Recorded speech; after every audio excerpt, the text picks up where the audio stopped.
미중 정상회담이 막 끝난 직후 흔들리는 대통령 전용기 에어포스원 아닙니다.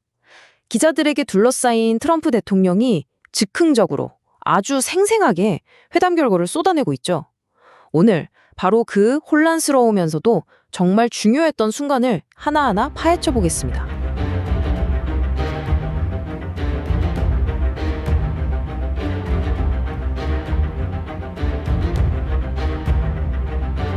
이 기자회견이 얼마나 정신없는 상황이었는지는 트럼프 대통령의 이 한마디면 충분할 것 같아요. 인터뷰하기엔 상당히 힘든 환경이군요. 네, 맞습니다. 수만 피트 상공에서 흔들리는 비행기 안에서 세계 경제의 향방을 가를 수 있는 미중 합의의 첫 그림이 바로 이렇게 공개된 겁니다. 그래서 오늘 저희가 당시 오갔던 이 정신없는 대화들을 명확하게 4가지 주제로 딱 나눠서 살펴볼 거예요.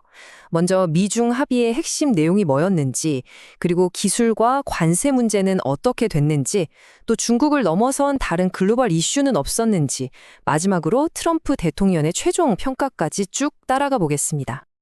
자, 그럼 첫 번째 주제부터 바로 들어가 볼까요? 그 비행기 안에서 대체 어떤 합의 내용이 공개됐을까요? 핵심부터 한번 짚어보겠습니다. 당시 발표된 합의는 크게 3가지였습니다. 하나는 미국의 아주 심각한 사회 문제였고요.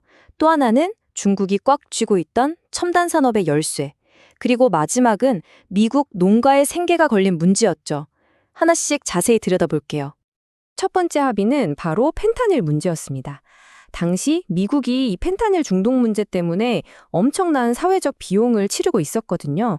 그래서 그 흐름을 막기 위해 중국과 손을 잡기로 한 거죠. 여기서 핵심이 되는 단어가 하나 있는데요. 바로 전구체입니다. 이게 뭐냐면 펜타닐을 만드는 데 쓰이는 핵심 화학 원료예요.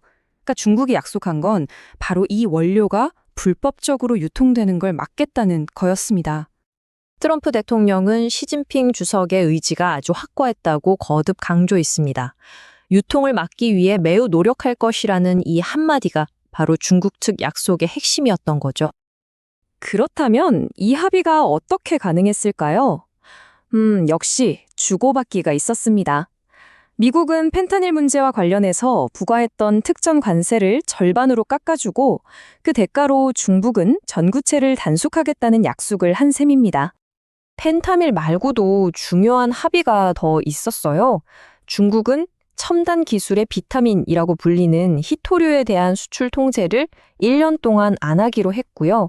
또 미국 입장에서는 아주 반가운 소식인데 대두 같은 농산물을 엄청난 양으로 즉시 사주기로 약속했습니다.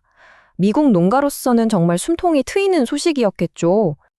자, 이제부터는요, 조금 더 복잡한 이야기로 한번 들어가 보겠습니다. 미중 관계의 가장 뜨거운 감자죠. 바로 기술과 관세 문제입니다. 당시 기자들이 가장 궁금해했던 것 중 하나가 바로 이거였어요. 미래 산업의 쌀이라고까지 불리는 AI 칩이잖아요. 과연 미국이 중국에 최첨단 칩을 팔도록 허용할 것인가? 이 문제였습니다. 여기서 합의 내용이 아주 절묘한데요. 구형이나 성능을 좀 낮춘 칩에 대해서는 판매 논의를 할 수 있도록 문을 열어뒀어요. 하지만 미국의 최신 기술이 집약된 블랙웨어 칩 같은 건 아예 협상 테이블에 올리지도 못하게 딱 선을 그은 겁니다. 기자회견 내내 관세율 숫자가 여러 번 오가면서 현장에서는 좀 혼란이 있었나 봐요. 그래서 모두가 궁금했던 거죠. 아니, 그래서 최종 평균 관세율이 대체 몇 %라는 겁니까? 하고 말이죠. 이 혼란을 딱 정리해준 사람이 있었는데 바로 비행기에 같이 타고 있던 백악관 관계자였습니다. 그가 제시한 최종 수준은 바로 47%였습니다. 아니, 그럼 이 47%라는 숫자는 어떻게 나온 걸까요? 생각보다 간단합니다. 기존의 평균 관세율이 57%였는데 아까 살펴봤던 펜타닐 합의의 대가로 미국이 10%포인트를 깎아준 결과인 거죠. 그런데 이 비행기 안에서 오간 대화가 단지 미국과 중국 두 나라 얘기만은 아니었습니다. 대화는 자연스럽게 전 세계가 주목하는 다른 글로벌 이슈로 넘어갔습니다. 첫 번째로 나온 글로벌 이슈는 바로 우크라이나 전쟁이었습니다. 세계 최강 대국인 미국과 러시아의 든든한 우방인 중국이 이 전쟁을 끝내기 위해서 과연 어떤 역할을 할 수 있을지 당연히 질문이 나왔겠죠. 이 문제에 대한 답은 협력이었습니다.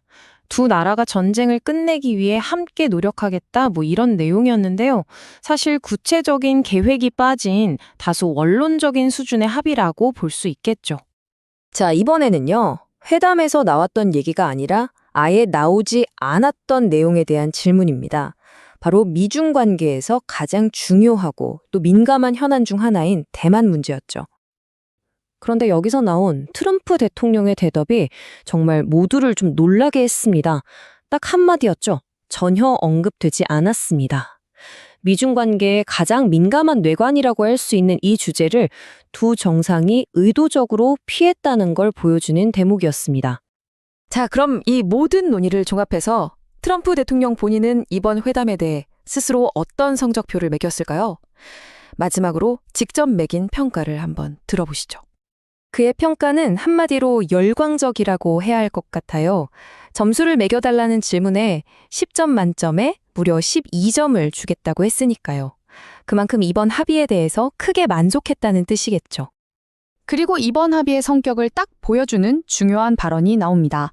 기본적으로 이건 1년짜리 합의이고 1년 뒤에 다시 연장할 거라는 계획을 밝힌 거죠. 이렇게 주요 현안들은 일단 1년이라는 시간표를 받게 됐습니다. 급한 불은 껐지만 사실 근본적인 갈등은 그대로 남아있는 셈이죠.